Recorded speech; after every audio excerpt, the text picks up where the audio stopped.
mas fala assim, que a força esteja contigo. Quem sabe física fala que a massa vezes a aceleração esteja contigo. Essa é péssima.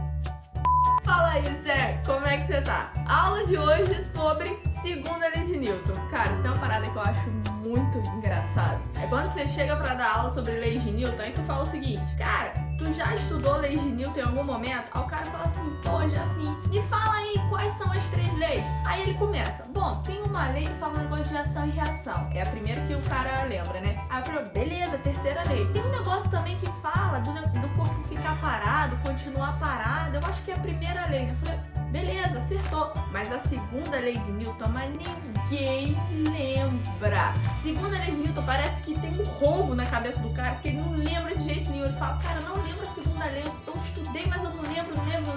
Segunda lei de Newton dá um branco na cabeça do cara. Mas tu não precisa se preocupar com isso, porque eu vou te ensinar a segunda lei de Newton hoje e você não vai esquecer mais. E até o final do vídeo você vai entender a frase que eu falei no início, que inclusive, comenta aqui embaixo que aí tu vai ter um compromisso comigo de sair dessa aula entendendo essa frase. Comenta aí, ó, que a massa vezes a aceleração esteja contigo. É o compromisso que você tem comigo nesse vídeo de entender essa frase no final da aula. Meu nome é Ana Letícia, eu sou professora de física aqui no YouTube. Se você não se inscreveu aqui no canal, se inscreve, aperta nesse botãozinho aí. E aqui no canal nós temos vídeos 2 vezes por semana. E aí você pode aprender física comigo aqui no YouTube. Você vai parar de decorar e vai aprender.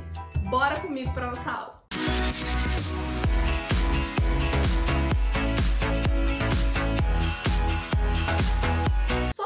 Entender por que a segunda lei de Newton é tão importante, eu quero que você lembre que a segunda lei de Newton ela foi criada para poder explicar a tal da força resultante que Newton falou que tinha que ter lá na primeira lei de Newton. Se você não sabe qual é a primeira lei de Newton, vou deixar o vídeo aqui da primeira lei. Assiste essa aula para você entender o que eu tô falando. Na primeira lei de Newton, Newton dizia que precisa ter uma força resultante para tirar o corpo do estado que ele se encontra, parado ou em movimento. Só que aí ficou a pergunta no ar, né? O que é essa força resultante? Da onde que ele tirou essa força resultante? E aí nasce a segunda lei de Newton para poder justificar a presença dessa força resultante. Newton justificou que a presença de uma força resultante num corpo faz gerar sobre ele uma aceleração. É isso mesmo, o corpo passa a ter uma aceleração se você tiver uma força resultante que atua sobre ele. E essa aceleração, ela não vai ser qualquer uma. Tem que ser uma aceleração que tenha a mesma direção e o mesmo sentido dessa força resultante. Acompanhe aqui comigo como que Newton formulou a segunda lei. Ele falou assim, ó,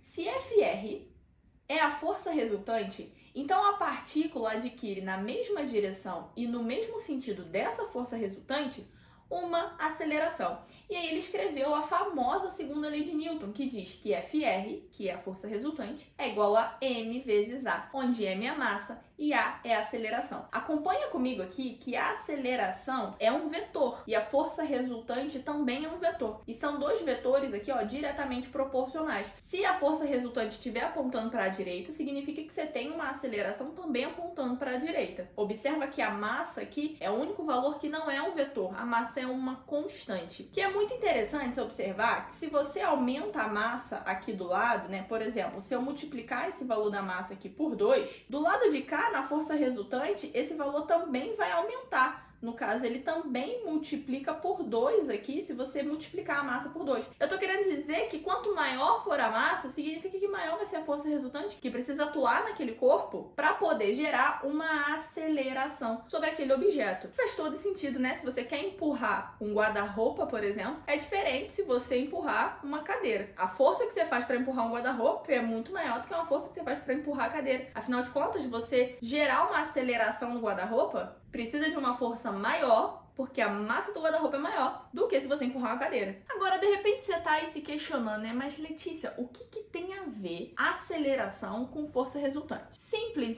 vou te explicar. Pensa comigo que você tem um objeto parado, tá? Imagina qualquer objeto parado. Ele tá com uma velocidade igual a 0. Você concorda comigo que para essa velocidade poder mudar para uma velocidade de 10 metros por segundo, por exemplo, você vai ter uma variação da velocidade? Se você tem variação da velocidade, significa que ele teve uma aceleração. Afinal de contas, contas, a aceleração é a variação da velocidade num certo intervalo de tempo. Só que esse objeto, para poder sair do estado de repouso que ele tá, você precisa ter uma força resultante para colocar ele em movimento. Novamente, se você não sabe do que eu tô falando, assiste a primeira lei de Newton, você vai entender bem melhor, porque esse conceito de entrar em movimento a partir de uma força resultante é lá da primeira lei de Newton. Então, se o corpo tá parado, ele só vai entrar em movimento com uma força resultante atuando sobre ele. E aí, se ele tá com velocidade de zero, a força resultante atua sobre ele, e essa velocidade de zero vai para uma velocidade de 10 metros por segundo, tu teve variação da velocidade, porque ele tava parado e depois entrou em movimento. Se teve variação da velocidade, você tem uma aceleração. Por isso que quando você tem força resultante, você tem aceleração. A mesma coisa acontece se você estiver na situação contrária. Se um corpo estiver em movimento, ele tá se movimentando com uma velocidade, só que você quer que ele pare. Então a variação da velocidade dele vai ser para zero, porque parado, a velocidade dele vai ser zero. Então imagina o movimento de um corpo com 10 metros por segundo e ele tem que parar. Ele tem que zerar a velocidade dele. Você precisa ter uma desaceleração para ele sair de 10 metros por segundo de velocidade e chegar numa velocidade de 0 metros por segundo. Tem que ter uma desaceleração que vai diminuindo o valor dessa velocidade a cada intervalo de tempo. Só que o corpo, estando em movimento, ele só vai parar se você tiver uma força resultante atuando sobre ele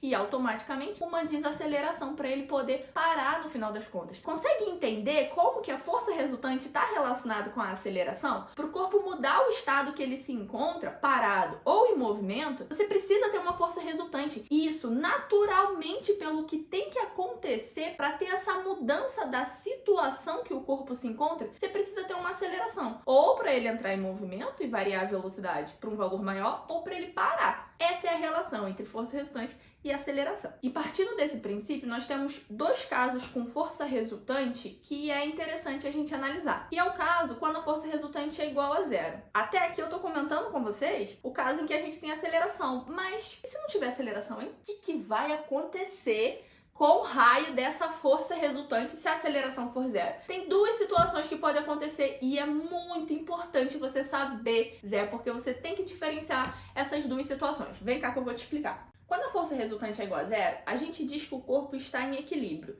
Esse equilíbrio pode ser um equilíbrio dinâmico ou um equilíbrio estático. Mas as duas situações significam que a força resultante é igual a zero. Então, olha só, o equilíbrio dinâmico, pelo fato dele estar em equilíbrio, você já sabe que a força resultante é igual a zero. Acompanha comigo que, pela equação, força resultante é igual a massa vezes a aceleração. Para essa equação zerar, você só tem uma possibilidade, que é a aceleração ser zero. Não tem como a massa do objeto ser zero. Se a massa do objeto for zero, ele não existe, né? Então, aqui a única situação possível é a aceleração ser igual a zero. A aceleração igual a zero significa que a força resultante é igual a zero. A aceleração ser igual a zero, você pode ter duas situações. Você pode ter um movimento uniforme, onde a velocidade não muda, ou você pode não ter movimento, ou seja, a velocidade é zero, automaticamente a aceleração também é zero. O equilíbrio dinâmico representa um movimento uniforme. Então, o corpo vai estar em movimento com uma aceleração igual a zero. Então, o equilíbrio dinâmico, a força resultante é zero, a aceleração é zero, mas ele não está parado. Ele está em movimento uniforme. Ou seja, ele está mantendo a inércia do movimento dele. Ele está em movimento e ele continua do mesmo jeitinho que ele está, sem aumentar a velocidade, sem diminuir, sem ter força resultante atuando sobre ele. É a inércia do movimento que ele mantém. Então, equilíbrio dinâmico, a aceleração é zero, força resultante é zero, mas ele está em movimento, com uma velocidade constante. Então, aqui no equilíbrio dinâmico, você tem um movimento uniforme, que representa uma velocidade constante. Agora, a gente também tem o equilíbrio estático. O equilíbrio estático também representa uma força resultante igual a zero. Então, você já entendeu comigo que força resultante igual a zero representa uma aceleração de 0 metros por segundo ao quadrado, ou seja, não tem aceleração. Só que o equilíbrio estático representa quando o cara está parado. Se ele está parado, ele vai continuar parado, é a inércia dele, sem aceleração e sem força resultante atuando sobre ele. Afinal de contas, se atuar uma força resultante, ele vai entrar em movimento. E não é isso que a gente quer que aconteça nesse caso de equilíbrio estático. Então, aqui você tem que o objeto vai estar parado. O que você tem que guardar desses dois casos é que o equilíbrio representa a força resultante igual a zero. Só que você pode ter duas situações diferentes. Uma, ele pode ter uma velocidade constante e o outro pode estar parado. Mas o que é mais importante você entender é que na situação de equilíbrio, a força resultante vai ser zero. Afinal de contas, você não vai ter aceleração. Agora que eu já terminei de explicar, eu quero saber, você entendeu a frase do início da aula? Que a massa vezes a aceleração esteja contigo. Ou seja, que a força esteja contigo. Afinal de contas, força igual a massa vezes a aceleração. Isso é piada de nerds, é piada de nerds. Se tu entendeu, comenta aqui embaixo que a massa vezes a aceleração esteja contigo para eu saber que você acompanhou esse vídeo até o final. Aproveita, curte o vídeo aqui que eu tenho certeza que eu consegui te ajudar com a segunda lei de Newton e você nunca mais vai esquecer. Se qualquer outro professor te perguntar qual é a segunda lei de Newton, tu responde e fala que fui eu que te ensinei, hein, Zé? Aproveita, me segue lá nas redes sociais. @AnaLeticiaFísica é o meu Instagram e eu tô lá todos os dias interagindo com todo mundo. Zé, um beijo e até a próxima aula. Mano, essa frase é muito ruim, cara. E tem gente que tem camisa com essa frase, tá? Nerd é uma coisa séria. Nerd tem que ser estudado.